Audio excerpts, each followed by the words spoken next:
Esse aqui é o iPad Air M4, um iPad super poderoso. Mas será que ele consegue substituir o seu notebook? Eu me fiz essa pergunta 2 meses atrás e eu decidi comprar esse iPad Air para ver se ele conseguia substituir o meu MacBook em algumas demandas do meu dia a dia. Nesse vídeo, eu vou te contar como é que foi a minha adaptação com esse iPad e se ele definitivamente conseguiu substituir o meu MacBook Air M1. Se você tá em dúvida também, talvez esse vídeo aqui possa te ajudar, então fica aqui até o final. Olá, meu nome é Yuri, sou diretor de Planejamento e Estratégia e aqui eu compartilho com você todas as ferramentas que me ajudam a pensar e a trabalhar cada vez melhor. Se você quer amplificar sua mente, é só seguir aqui o meu canal.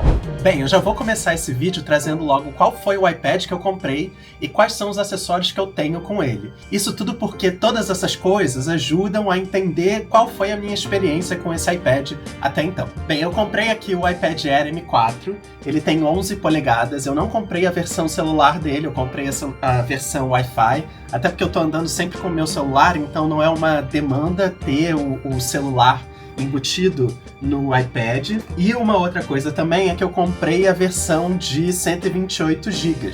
E essa é uma informação importante porque depois ela vai impactar muito na minha experiência de uso com esse iPad.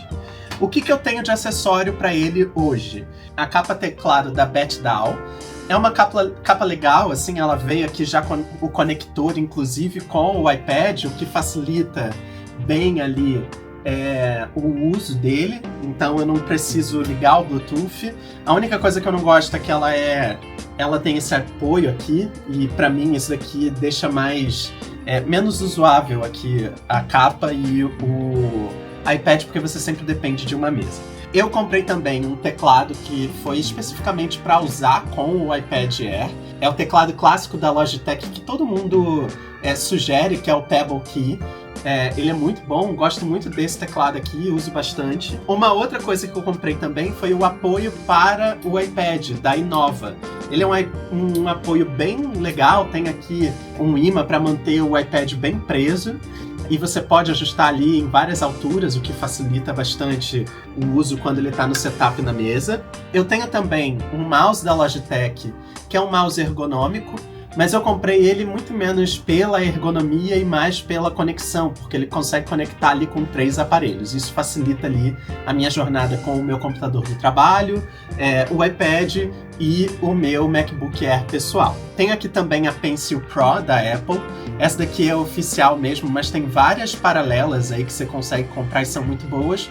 Eu comprei a oficial porque eu comprei junto com o meu iPad mini quando eu viajei e estava bem barato, então eu acabei comprando a oficial mesmo. E por último, eu tenho aqui também o SSD externo, que eu uso não só para o meu computador, mas também para o iPad. Então ele vira ali a extensão da memória dos meus aparelhos. Todos esses acessórios que eu falei aqui que eu tenho hoje com o meu iPad, eu vou deixar os links aqui embaixo caso você se interesse e queira comprar também. Inclusive, se vocês quiserem que eu faça um vídeo falando de cada um desses acessórios, é só deixar aqui nos comentários que eu faço esse vídeo explicando como é que eu uso cada um deles, principalmente a capa teclado, que é uma dúvida que muita gente tem, né? Qual é a melhor capa teclado para você comprar, para usar? Enfim, posso fazer um vídeo falando da minha capa teclado também. Dito isso, qual era o meu setup quando eu resolvi comprar esse iPad Air? Eu já tinha aqui comigo um MacBook Air M1, e esse é o meu MacBook pessoal. Eu tenho esse aqui e tenho um do trabalho que é o mesmo modelo, o que muda só é a cor. E eu uso bastante esses dois MacBooks. Eu sou publicitário, trabalho com muitas coisas pesadas, então ele dá conta de trabalhar com todas essas coisas, fazer apresentações pesadas, trabalhar com os arquivos que vêm da equipe criativa. Ele é um MacBook que consegue me apoiar em várias coisas que eu faço ao longo do meu dia a dia. A única coisa é que ele começou ali a dar uns engasgos, e isso foi um dos motivadores ali para eu começar a buscar uma solução. Além desses dois MacBooks, eu tenho também o meu iPad mini, que eu comprei ali há 2 anos atrás. E aí, mostrando esse iPad mini aqui, muita gente vai se perguntar, por que você comprou um outro iPad se você já tinha um iPad mini? Então, vamos lá, vou explicar primeiro por que eu comprei esse quando eu viajei. Esse iPad mini aqui, ele foi uma solução para um problema e um dilema que eu estava vivendo antes da viagem. Eu tinha comprado naquela época um iPad 9 e já tinha tido um Galaxy Tab Lite S6, se eu não me engano. E eu gostava muito desse Galaxy Tab. Depois que eu comprei o iPad 9, eu fiquei ao mesmo tempo com esses dois tablets. Eu não gostava muito do iPad 9, ele era muito pesado, era muito ruim para ficar carregando para tudo quanto é lugar. E aí eu acabei ficando com o Galaxy Tab e usando ele com mais prioridade do que o iPad 9.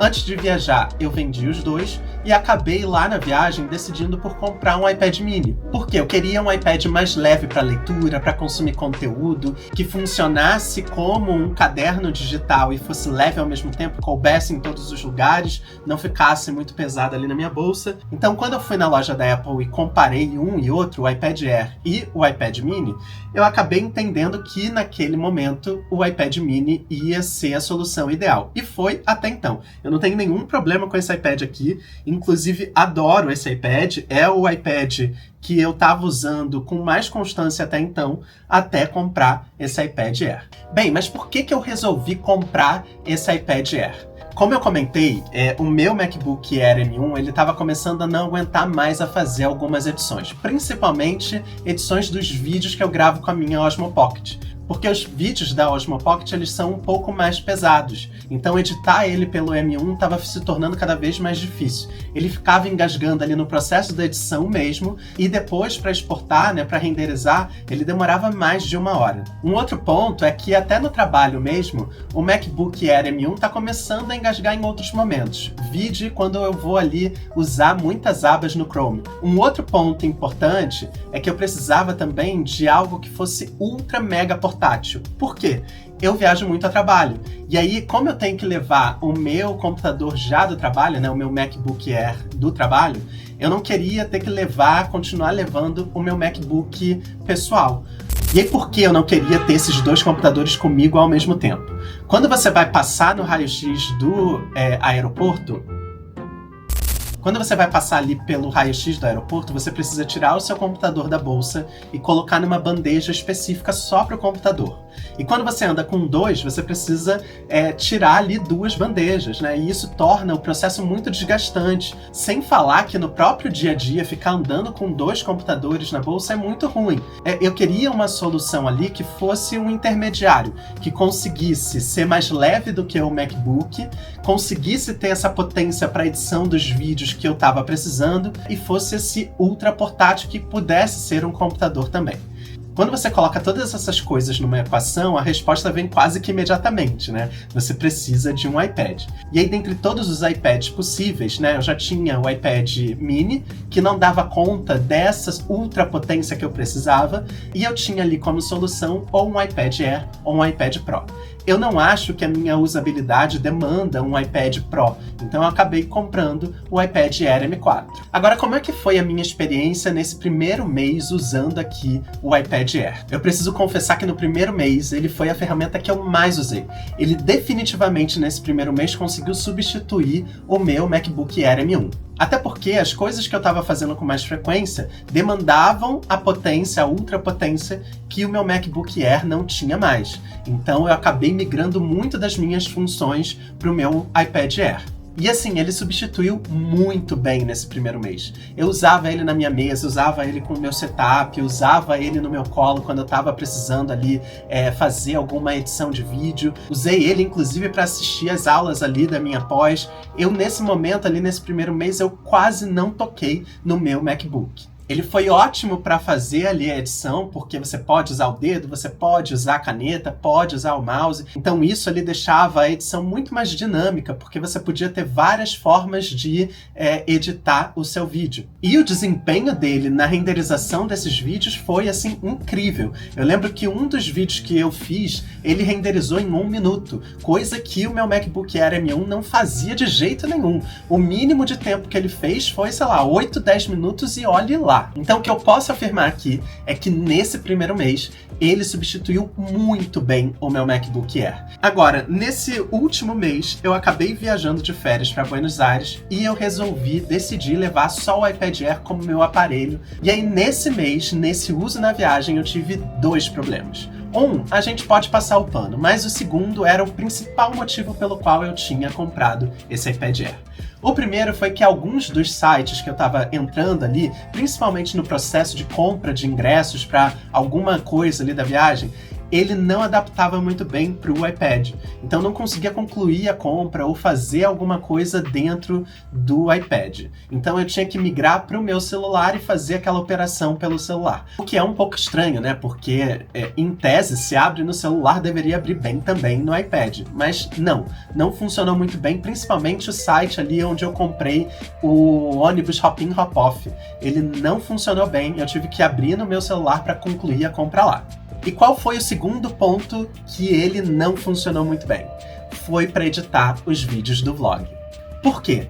O mesmo problema que eu tinha no meu MacBook Air M1, que é pegar os vídeos da Osmo Pocket e usar nele para editar, ocorreram com o iPad Air. E aí, de novo, qual é o problema?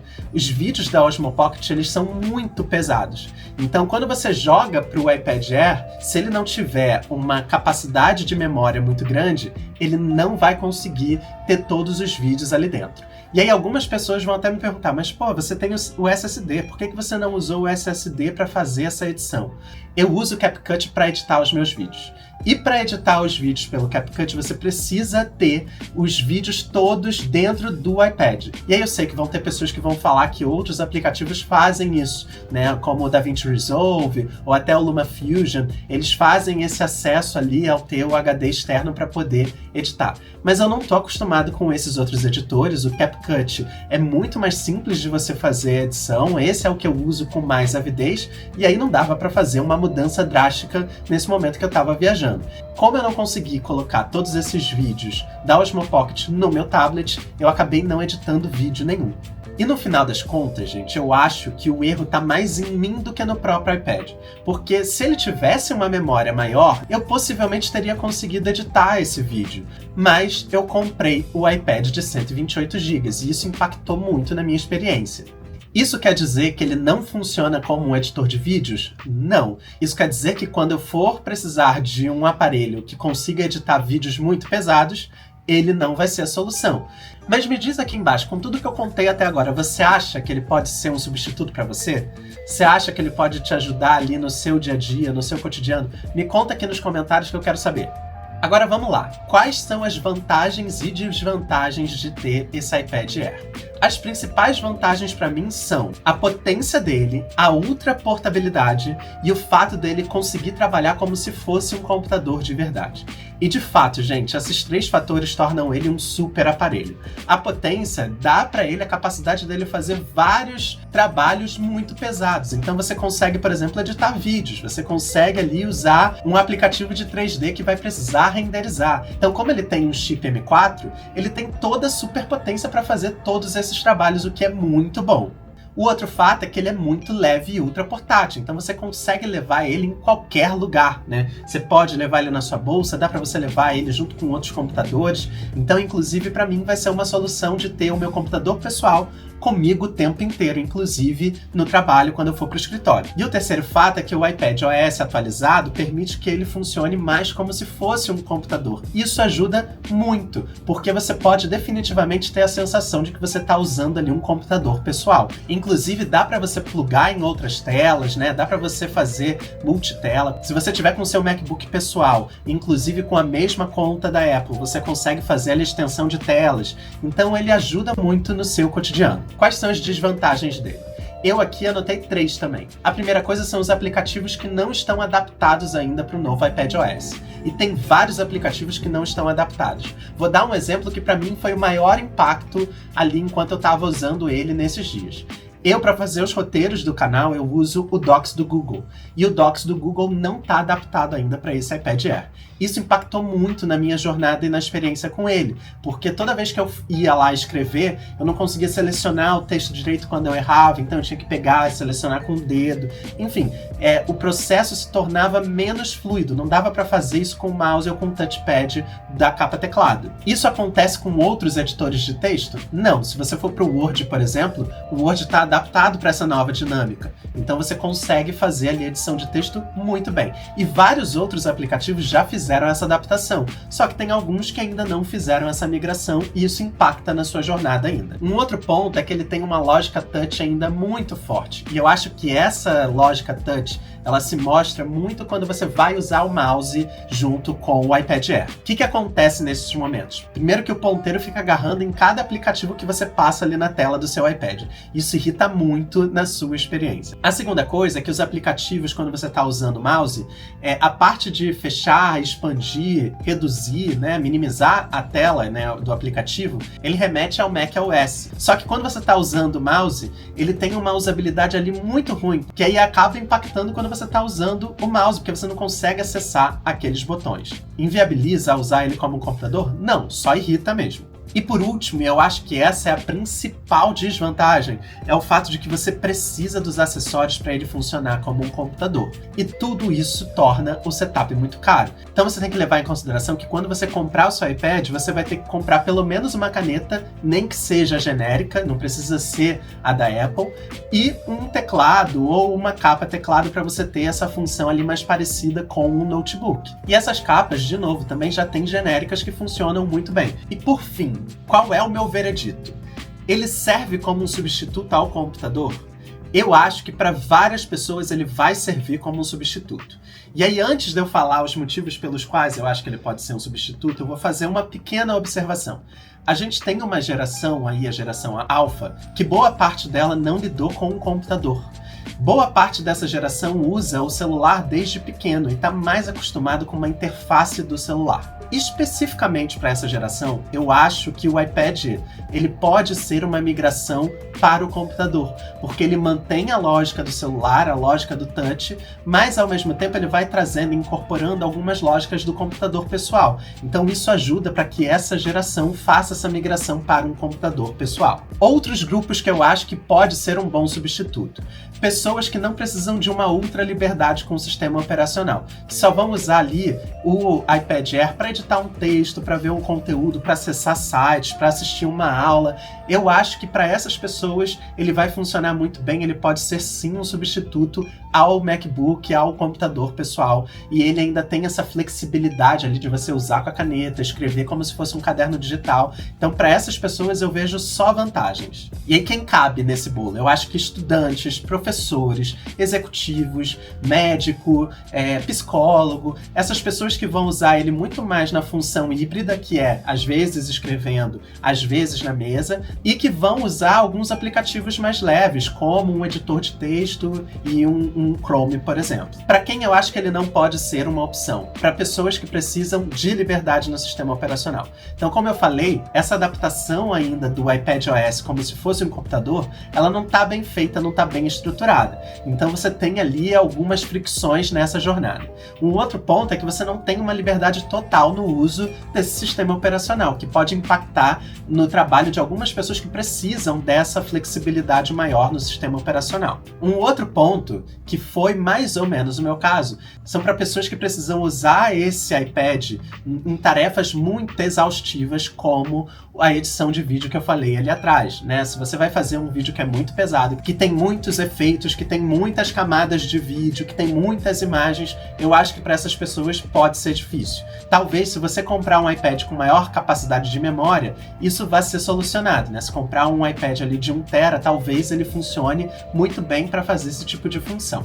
Mas, como eu comprei o de entrada, isso impactou muito na minha jornada. E eu acho que eu não compraria, por exemplo, um iPad Air com 1 TB, por exemplo, porque ele vai ser muito mais caro. Com esse dinheiro eu compro um MacBook Air. E no meu caso, ele vai ser o meu substituto para o meu MacBook? Não completamente. Eu acho que nessas etapas de viagem, por exemplo, viajar a trabalho, ele vai ser a solução para mim, com certeza, porque é um jeito de eu levar e não ter fricção na jornada ali de viagem e ainda conseguir ter acesso ao meu computador pessoal através do iPad. Inclusive, eu vou conseguir ainda editar alguns vídeos curtos, que geralmente são os vídeos que eu vou editar quando eu estou viajando a trabalho. Mas, por causa da limitação da memória, eu certamente vou precisar de um MacBook. O que eu acho de verdade é que ele vai ser um complemento ao meu MacBook. É como se o meu iPad agora fosse a extensão de fato do meu MacBook e eu pudesse carregar essa extensão para tudo quanto é lugar. Mas é isso. Você gostou desse vídeo? Você acha que eu trouxe respostas importantes para você?